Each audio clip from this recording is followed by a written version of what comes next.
안녕하세요. 오늘도 사연살롱을 찾아주셔서 감사합니다. 저는 태어나서 한 번도 엄마를 본 적이 없습니다.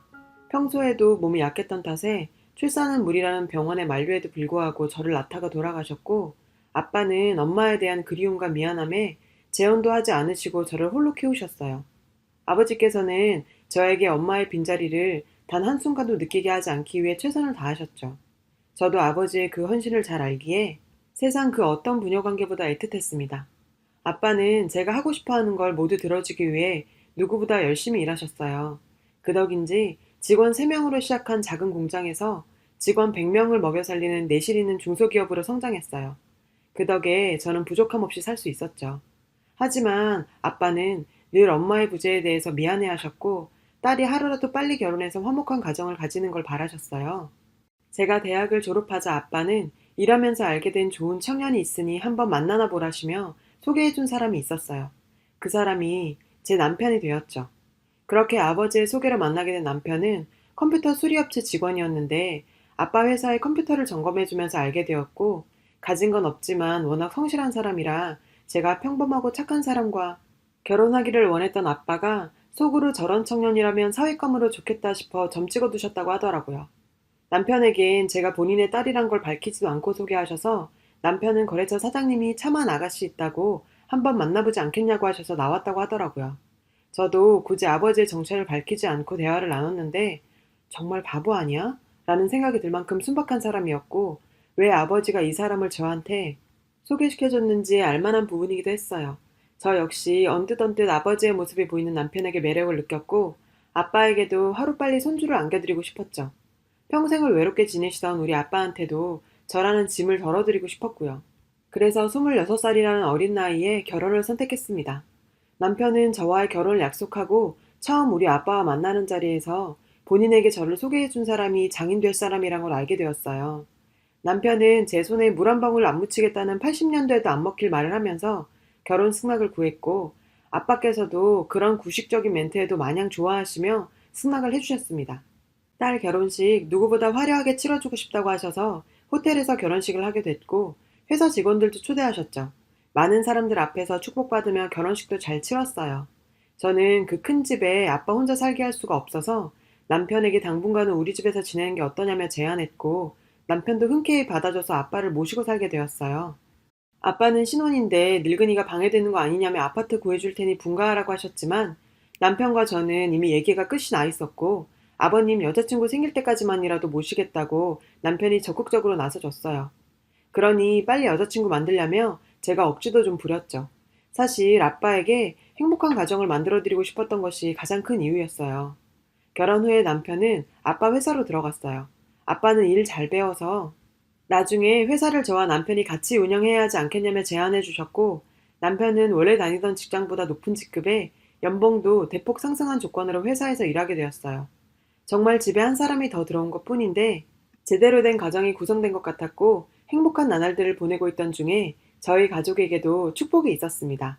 결혼한 지 6개월 만에 저는 임신을 하게 되었고, 이 소식을 전해 들은 아빠는 정말 눈물을 뚝뚝 흘리시며 기뻐하셨죠. 제 임신 사실에 회사 전체에 제 임신턱이라며 회식비를 돌리시며 모두와 기쁨을 나누셨습니다. 아빠와 남편은 저를 무슨 갓난 아기 다루듯 보살폈고, 두 남자의 든든한 보살핌 속에 무사히 건강한 아들을 낳았어요. 아빠께서는 첫 손주를 품에 안는 순간 정말 아이처럼 우셨어요. 아이고, 지수 엄마, 나 이제 죽어서 당신 만나러 가도 여한이 없어. 우리 지수가 이렇게 커서 아이까지 낳고. 아빠의 오열에 저와 남편도 덩달아 온통 눈물바다가 되었었네요. 아빠가 그렇게 좋아하는 모습을 보니 정말 제가 살면서 한 가장 큰 효도가 아빠께 손주 안겨드린 게 아닌가 싶었어요. 평소에 워커홀릭이던 아빠도 퇴근 시간이 땡 하면 남편과 같이 집에 들어와서는 손주 보는 재미에 푹 빠지셔서 생전 처음 하던 행동도 하셨어요. 아이고, 회사 가기 싫다. 회사 땡땡이나 칠까? 박서방 자네도 나랑 같이 땡땡이나 치고 우리 우진이랑 놀까? 아이를 낳고 2년간은 우리 가족 정말 행복한 나날들을 보내고 있었습니다.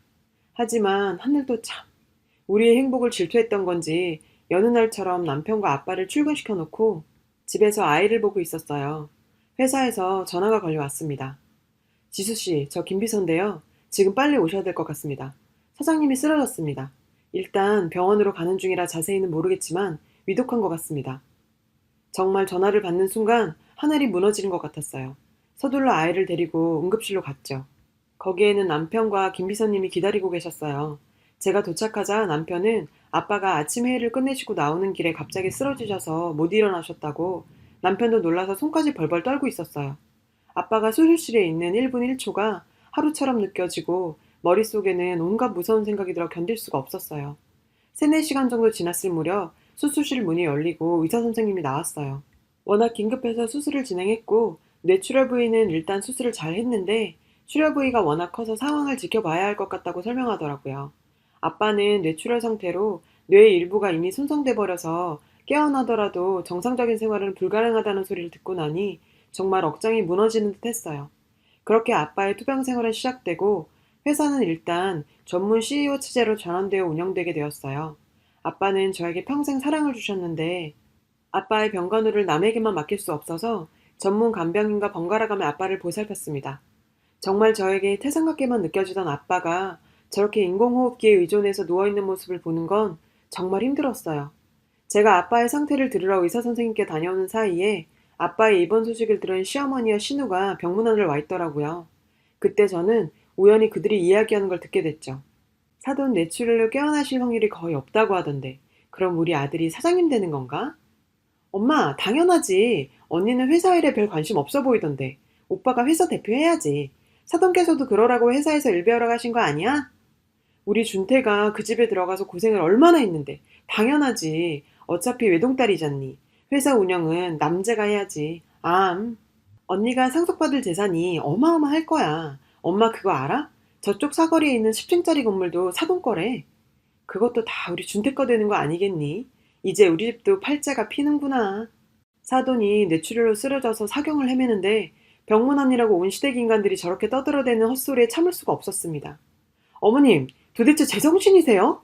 지금 사경을 헤매는 사람 병문안 와서 그게 할 소리예요?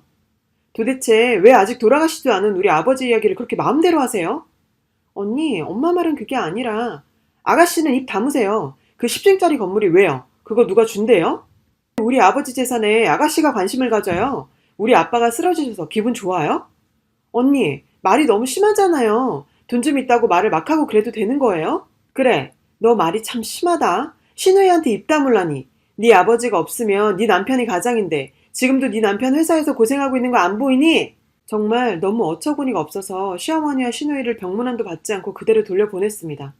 퇴근 후 남편은 저에게 병문안까지 온 사람들을 병문안도 안 받고 돌려보내는 건 무슨 경우냐며 저에게 화를 내더라고요.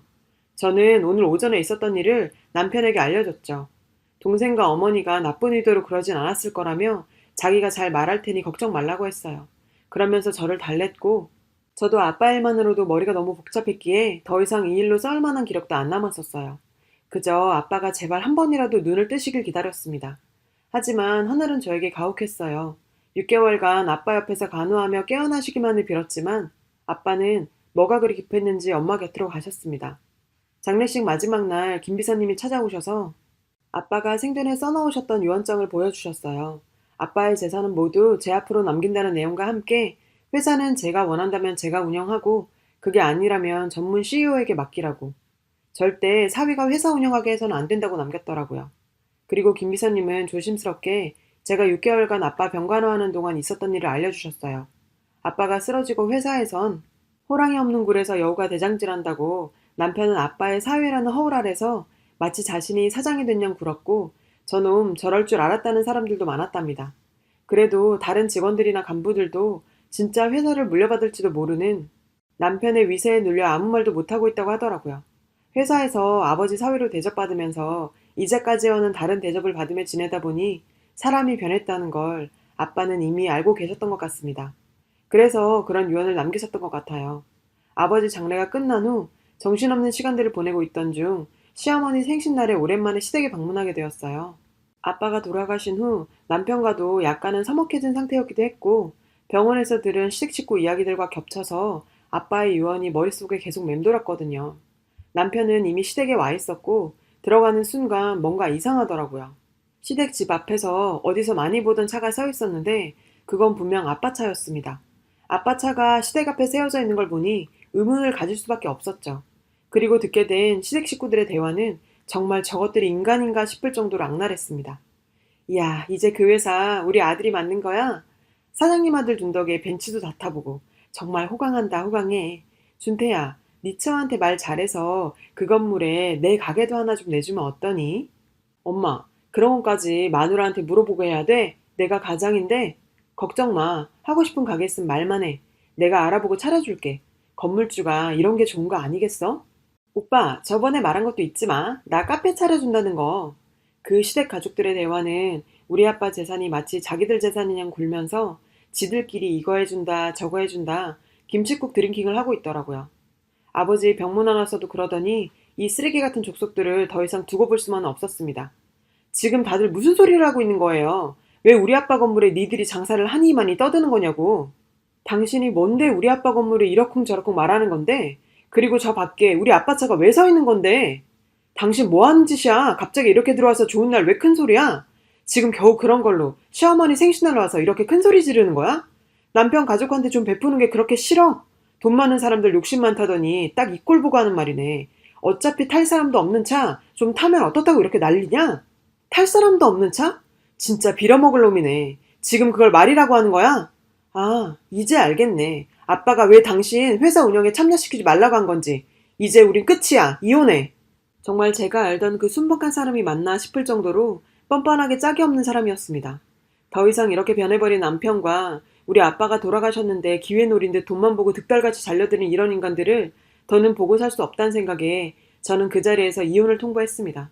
저희 갑작스러운 이혼 통보에 시댁 식구 모두가 얼어붙었고 정적을 깨고 시어머니께서는 말씀하셨죠. 얘야, 흥분 가라앉히고 어차피 너 아버지 재산 많이 받았잖니. 네 남편 가족들 좀 편하게 살게 해주는 게 큰 문제니. 너도 이혼하고 재산분할 소송하면 네가 불리한 거 아니냐. 너도 이제 남편까지 없으면 세상에 믿을 사람이 어딨니. 그러니 무슨 재산분할 같은 무식한 소리를 하는 시어머니를 보고 있으니 정말 이 집안은 우리 아빠 재산에 눈이 뒤집혀 있었다는 게 보이더라고요. 아버지 쓰러졌을 때 자기들끼리 그런 이야기 한 이유가 이런 거구나 싶었죠. 참 어이가 없어서. 어머님, 무식하면 뭘 좀 알아보고 얘기하세요. 상속받은 재산이 왜 재산 분할에 들어가요? 그리고 제가 이 말까지는 안 하려고 했는데요. 저 인간이 당신의 가족들 회사에 이름 올려서 월급도 타먹고 있는 거 다 알아요. 당신 아들하고 재산 분할 소송 붙을 일 없으니 쓰잘데기 없는 걱정하지 말고 당신 아들 깜빵 가면 면회나 잘 가요. 그리고 거기 아가씨, 남자친구까지 우리 회사에서 돈 받고 있던데 그거도 조사 들어갈 거니 각오하세요. 제 한마디에 시댁 식구들은 쥐죽은 듯이 조용해지더라고요. 그제서야 그 인간 가족들은 정신이 들었는지 자기네들이 정신이 나갔었다며 저한테 갑자기 울고 불며 용서를 빌더라고요. 돈이 그렇게 무서운 건지 정말 싹싹 빌었어요. 참 씁쓸했습니다. 30분 전까지 우리 아버지 재산을 가지고 왈가왈부하던 인간들의 거지 같은 모습에 역겹기까지 해서 더 이상 그곳에 있을 수 없었어요. 회사 차원에서 남편에 대한 감사가 들어갔는데 아버지가 쓰러지기 전부터 자기 가족들을 불법 취업시켜 돈을 받아간 것도 모자라 시간이 지나면서 점점 간이 커졌는지 나중엔 회사 돈까지도 손을 댔더라고요. 회사 돈을 정말 꼼꼼하게도 해먹었더라고요. 감사가 끝난 후 김 비서님께서는 모든 결정권을 저에게 일임해 주셨어요. 그 인간과 시댁 식구들의 악마 같은 모습을 본 이상 저에게도 그들에게 남은 온정이랑 1도 없었고 다 법대로 처리했습니다. 그 인간은 회사 감사에서 하다 자기 엄마 탓을 했다고 하더라고요. 아휴, 그걸 지 엄마 탓하면 뭐가 달라집니까? 그저 순박할 수밖에 없던 자리에 있던 인간이 장인다과의 회사에서 주제에 맞지도 않게 대접받는 자리에 오르게 되니 탐욕적인 본성이 드러난 것 뿐이겠죠. 지 엄마 탓, 동생 탓 해가며 벗어나려고 발부둥 쳐봤지만 회사 공금횡령 부당수급 등으로 구속시켰고 회사 돈을 부당수급했던 시어머니와 시누이도 경찰 조사받고 벌금형을 받았어요. 5년이나 함께 산 인간인데 구속 판결이 나기까지 생각이 많았습니다. 제 미련이 남았나 싶더라고요. 근데 막상 판결이 나고 나니 그저 통쾌하기만 하더라고요. 이런저런 상황에 대한 근심이었나 봅니다. 최근엔 김 비서님의 도움을 받아 아버지 회사 경영에도 조금씩 참여하면서 아이와 함께 행복한 시간 보내고 있습니다. 아이와 정말 행복하다가도 가슴 한켠에 아빠가 남아서 어느 날은 갑자기 먹먹해집니다. 오늘이 그런 날이네요. 마음이 허전해서 주저리 써봤는데 글을 쓰다 보니 아빠가 더 많이 보고 싶습니다. 여러분, 사연 댓글에 응원과 현명한 조언 부탁드려요. 좋아요와 구독은 저에게 큰 힘이 됩니다. 오늘도 좋은 일 가득하세요.